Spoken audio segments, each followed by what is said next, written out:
Ukahaba ni tabia ya mwanamke au mwanamume kujiingiza katika biashara ya umalaya, uasherati au ngono. Kwa maneno mengine tunaweza kuita biashara hii nipe nikupe.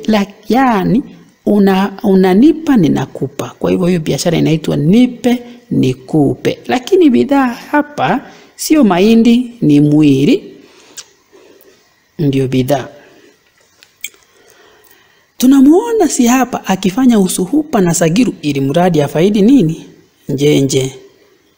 Cheia anafanya usuhupa na Sagiru ili mradi afaidi nini? Pesa.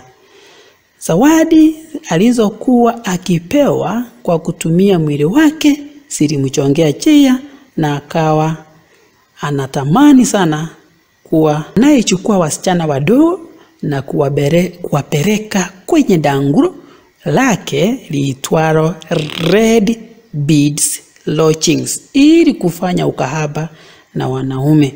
Tunaonyeshwa pia wazee na vijana wa kiume wanaoendesha magari kubwa wakiingia na kutoka kwenye makao ya Red Beads Lodgings. Tunajua hao ni wenye wanaenda kufanya ukahaba pale. Dini ni imani inayohusiana na kuwapo kwa Mungu au miungu.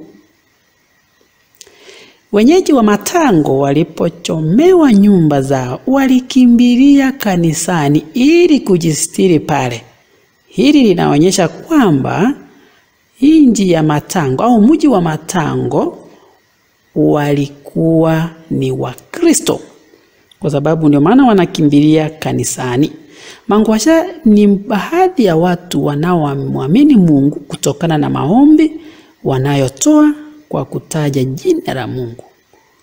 Wanapokuwa kwenye shida wanamkimbilia Mwenyezi Mungu.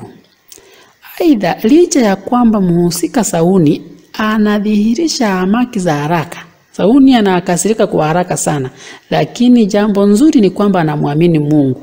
Ndio maana siku ile alimwambia yule mkuu wa kitengo cha jinai, alimwambia kwamba hata ingawa mtaongwa, sisi tunajua tutalindwa na Mwenyezi Mungu.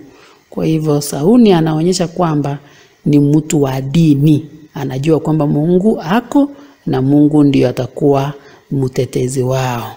Kwa sasa nishafika mwisho wa kujadili, wa kuchambua maudhui. Ninakuomba upate kushare, kusubscribe na ushare sana. Share kwa marafiki, kwa mabeste, kwa magroup za WhatsApp. Asante, ubarikiwe hadi ushangae.